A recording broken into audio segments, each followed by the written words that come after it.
datangnya seorang pencuri. Maka kita harus siap sedia, waspada. Kita akan datang terus kepada Tuhan.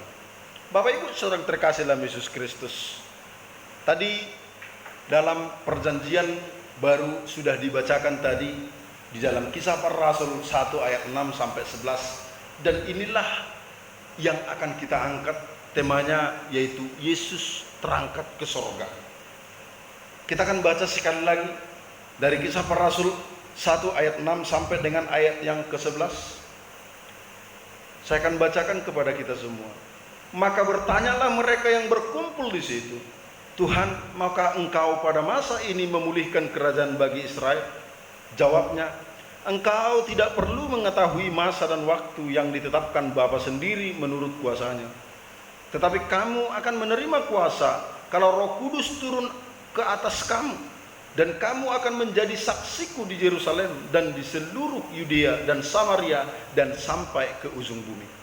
Sesudah mengatakan demikian, terangkatlah ia, disaksikan oleh mereka, dan awan menutupnya dari pandangan mereka.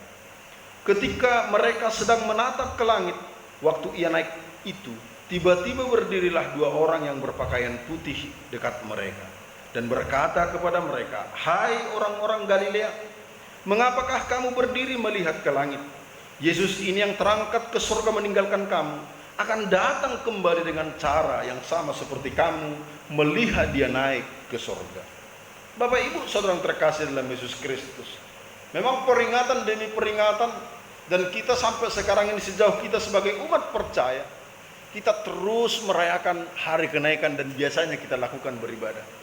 Tetapi setiap baru, tentunya firman Tuhan itu selalu baru, dan firman Tuhan akan terus menguatkan kita. Apa yang diingatkan kita sebagai umat percaya, tadi dikatakan dalam ayat ini adalah ayat yang familiar, dan ini ayat di mana kita ditegaskan di dalam Kisah Para Rasul 1 ayat 8, tetapi kamu akan menerima kuasa kalau Roh Kudus turun ke atas kamu, dan kamu akan menjadi saksiku. Tujuan Kristus Yesus memanggil kita, memilih kita, supaya kita menjadi saksinya. Tapi ada banyak hal yang akan kita pelajari daripada ayat ini. Maksud daripada Tuhan, mengapa Yesus naik ke sorga? Kalau ayat 6 yang tadi kita baca di sana, maka tertanyalah mereka yang berkumpul di situ, Tuhan, maukah Engkau pada masa ini memulihkan kerajaan bagi Israel? Ini adalah pertanyaan seorang bangsa Israel yang terus mengharapkan kerajaan dunia. Tapi mereka tidak tahu pada saat itu, dan terus mereka melihat dan bertanya sebelum dia terangkat ke surga. Di ayat 6 ini dia bertanya, mengapa? Maukah Engkau pada masa ini memulihkan kerajaan bagi Israel? Mereka tidak tahu bahwa Kristus Yesus datang ke dunia ini bukan untuk memulihkan kerajaan Israel. Memang pada saat bagi orang Yahudi abad pertama, kerajaan Allah itu berarti suatu kerajaan yang bersifat politik di dunia. Dan itu yang pernah terjadi di mana bangsa Israel pernah mendesak Kristus Yesus. Kalau kita baca nanti di Yohanes 6 ayat 15, pernah para murid dan bahkan juga orang-orang Yahudi memaksa Yesus Kristus karena mereka melihat kuasa-kuasa yang dilakukan Kristus Yesus. Dipaksanya Tuhan supaya menjadi raja atas mereka. Karena apa? Karena bangsa Israel pada masa itu mengalami masa sulit, penganiayaan, pajak yang begitu tinggi ditekan oleh bangsa Romawi, dan sehingga mereka kehilangan jati diri. Para imam hanya memikirkan diri sendiri, rakyat tertindas, dan sehingga bangsa Israel membutuhkan raja, membutuhkan kerajaan. Dan mereka juga terus terobsesi bagaimana pemerintahan Raja Daud yang dulu, yang begitu luar biasa memimpin dunia ini, dan negara-negara di sekitarnya harus takluk kepada bangsa Israel. Itulah yang mereka harapkan. Tetapi Yesus berkata bahwa engkau tidak perlu mengetahui masa dan waktu. Mereka tidak mengetahui bahwa Yesus membawa kerajaan ini bukan kerajaan dunia, tetapi kerajaan rohani. Mengapa Yesus naik ke surga? Supaya kita tahu bahwa kerajaan kita bukan kerajaan di dunia ini. Yesus datang untuk menawarkan kerajaan dunia. Memang Yesus memiliki kuasa untuk menjadikan segala sesuatu yang ada di dunia ini. Tetapi kuasa itu hanya untuk mengalahkan maut. Tanpa Yesus datang ke dunia, maka maut akan tetap berkuasa dan kerajaan kita akan ada di kerajaan neraka sampai selama-lamanya. Tetapi Yesus datang untuk menawarkan, aku datang dari Bapa dan akan kembali ke Bapa, dan di sanalah tempatku ada, disitulah engkau ada bagi yang percaya. Bapak Ibu saudara yang terkasih dalam Yesus Kristus, inilah mengapa Yesus Kristus naik ke sorga, supaya kita mengetahui bahwa kerajaan kita adalah kerajaan sorgawi. Di dalam Yohanes, para murid berkata, bilakah engkau akan datang? Aku akan pergi ke rumah Bapa untuk menyiapkan tempat bagimu. Artinya bahwa Yesus Kristus itu naik ke surga untuk menyiapkan tempat bagi kita. Dan Yesus Kristus naik ke surga akan menjadi hakim bagi kita, hakim bagi semua manusia yang akan melihat tanda salib di dalam pribadi kita. Itulah yang akan mencapai, itulah yang akan masuk kepada kerajaan Allah. Nah, Bapak Ibu saudara terkasih dalam Yesus Kristus, sebuah hal yang memang kerinduan kita, jikalau di dunia ini pun kita akan mengalami kesuksesan, kita akan mengalami kebahagiaan, kita akan mengalami kaya, kita akan mengalami kerinduan kita banyak uang dan lain sebagainya. Itu manusia, benar. Tetapi yang paling utama, yang kita ketahui bahwa hal yang paling kita rindukan adalah kerajaan sorga dan percaya kepada Kristus Yesus. Itu yang paling utama. Kalau kita lihat bagaimana COVID-19 ini merekrut jutaan orang sekarang. Mungkin sudah 500-an ribu lah seluruh dunia. Tetapi kalau secara perkalian Bapak Ibu, kalau saya melihat jangan takut. Ya. Memang dari dulu pun sebelum COVID, kita tahu angka kematian per detik di seluruh dunia itu 1 orang. Angka kelahiran seluruh dunia itu per detik 10 orang. Jadi kalau kita kalkulasikan berapa tiap hari per mati, hampir sama. Tetapi karena COVID ini kita ketakutan, jutaan-jutaan, toh juga banyak yang sembuh. Tetapi ya tentunya memang kita harus waspada. Bapak Ibu saudara yang terkasih dalam Yesus, ini adalah politik. Ada kaitannya sedikit, maaf saya bukan mengungkap itu. Tetapi bagaimana ekonomi melemah oleh karena ketakutan-ketakutan massal yang diserang beberapa oleh negara. Tapi tentunya kita anak Tuhan tidak harus berpikir jauh seperti itu. Yang kita pikirkan bahwa tempat kita adalah di dalam kerajaan surga. Tapi bila mana itu datang kepada kita, kita harus siap. Kita harus siap. Karena tujuan kita bukan untuk di dalam dunia ini. Tapi kerinduan kita jauhlah penyakit daripada kita Bapak Ibu ya.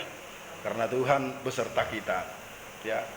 Tetapi kedatangannya siapapun tidak tahu. Saya baru mendengar tadi dari jemaat bahwa di dekat kami Sunggal sana puskesmas itu kira-kira 100 meter dari rumah itu sudah terpapar ada 15 orang dokter dan perawatnya. Wah, ini membuat sebuah ya ketakutan ya. Tetapi biarlah Tuhan akan jaga kita semua. Jauhlah itu daripada kita, sebab Tuhan memberikan kuasa bagi kita. Bapak Ibu, saudara yang terkasih dalam Yesus Kristus, mengapa Yesus naik ke surga?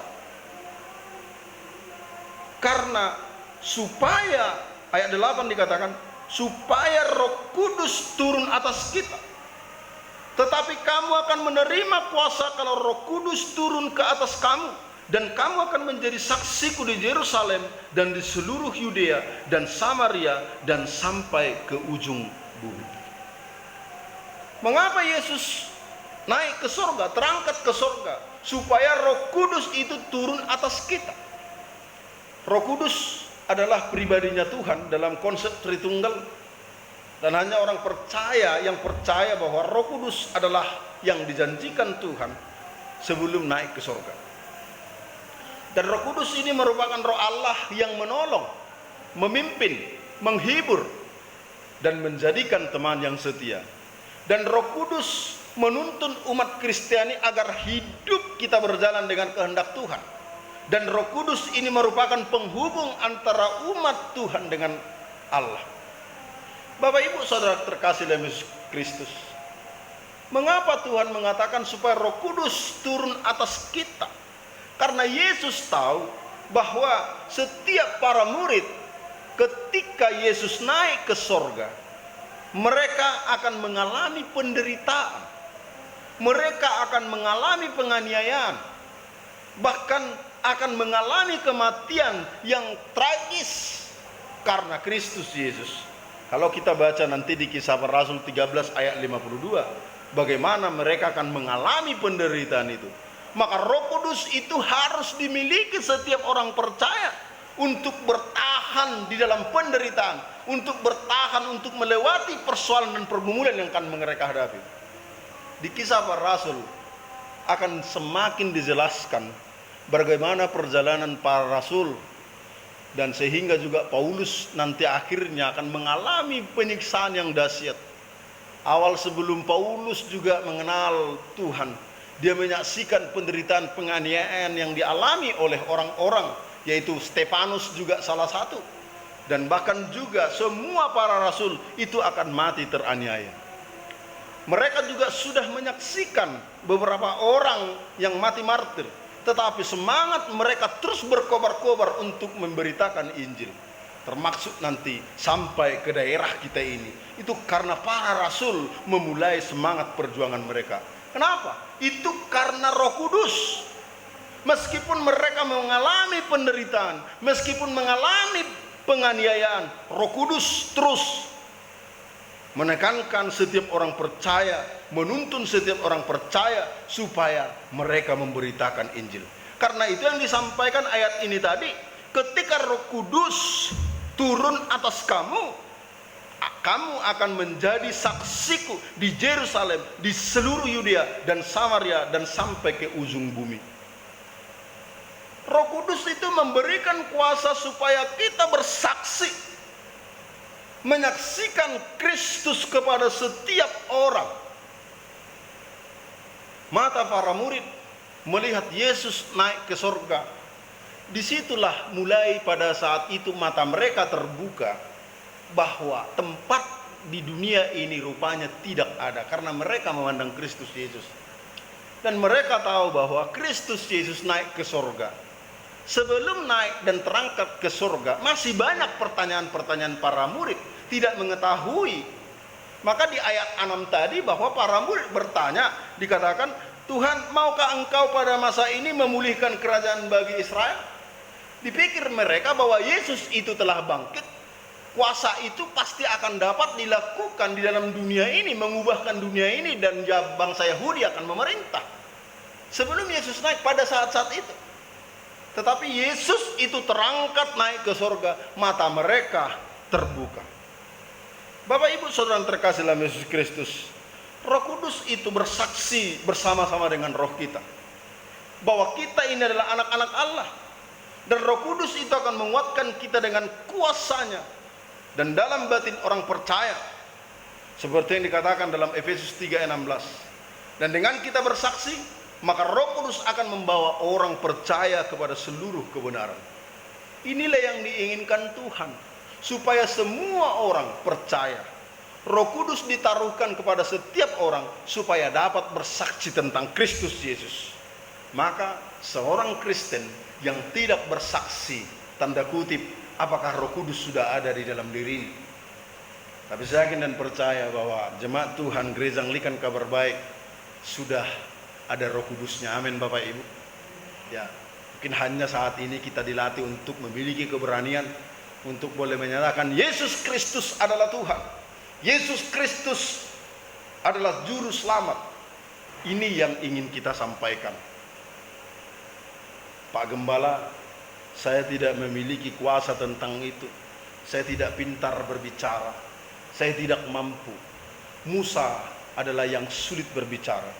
Tetapi ketika Tuhan katakan, dia pakai bibir mulut Musa, untuk menyatakan cinta kasih Tuhan, kuasanya Tuhan, daulatnya Tuhan kepada Firaun.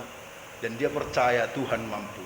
Dan hari ini jemaat Tuhan, mari kita terus bersaksi bahwa Roh Kudus itu sebenarnya tidak pernah tinggal diam, hanya berdiam diri di dalam tubuh kita, tapi dia ingin bergerak bebas supaya kita menyampaikan kebenaran bagi banyak orang, supaya kita menyampaikan Injil kepada banyak orang, karena itulah yang diinginkan Tuhan bagi umatnya.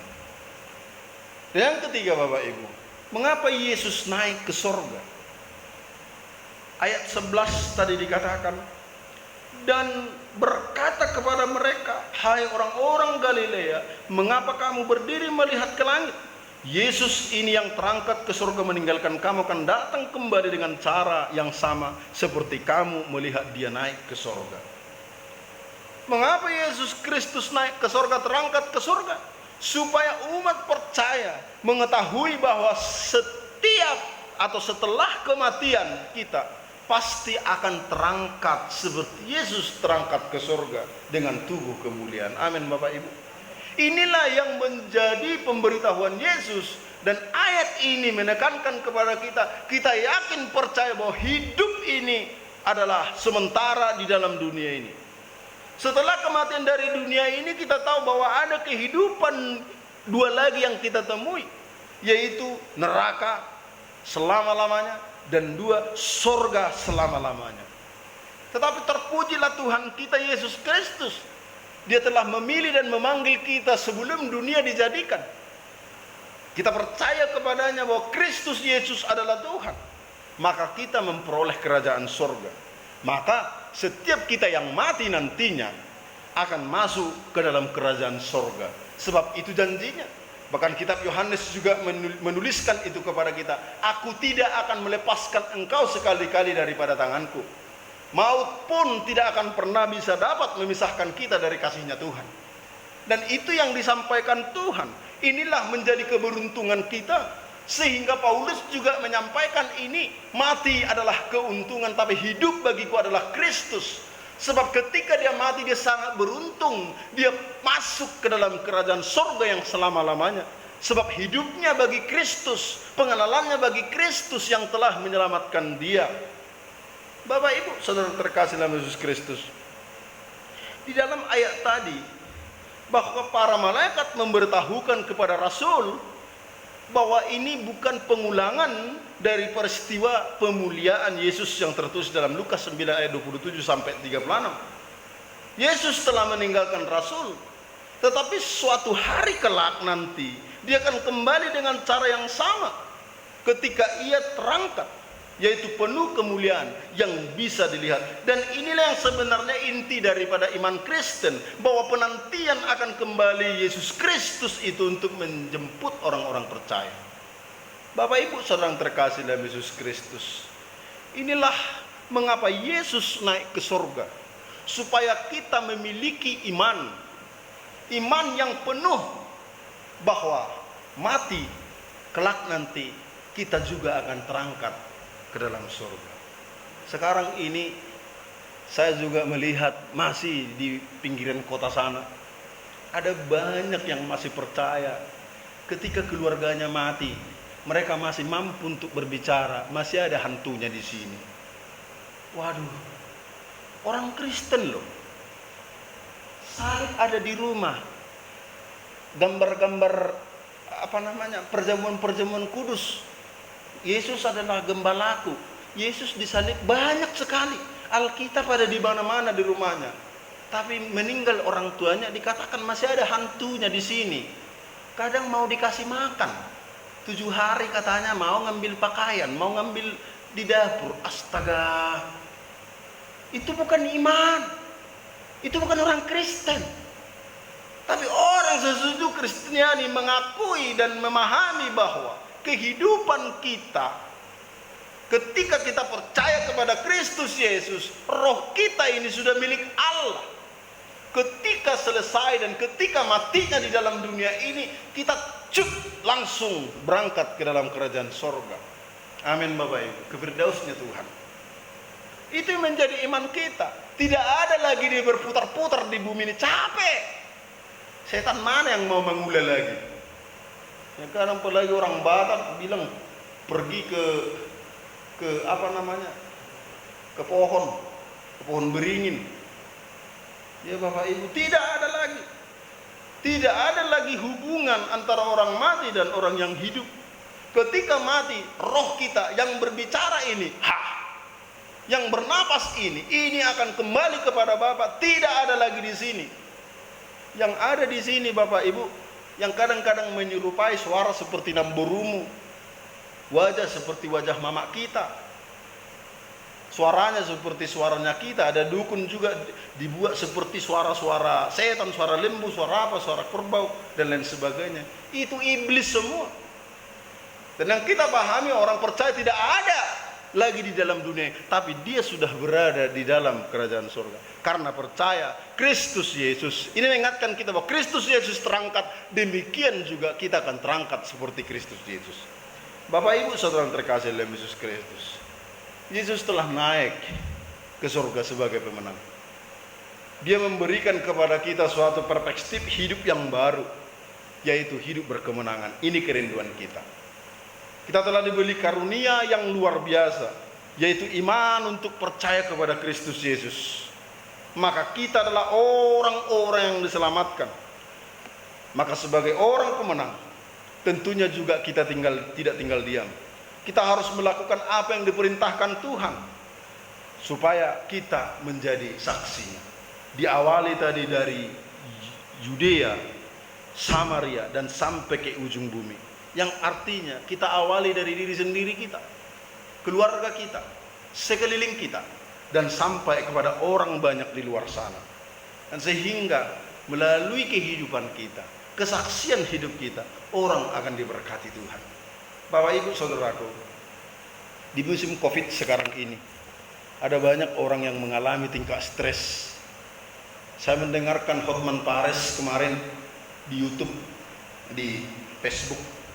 Dia mengatakan Lamborghini-nya, hartanya yang begitu berlimpah, beberapa Lamborghini-nya tidak berharga, dan obat-obatan dicucinya pakai deterjen.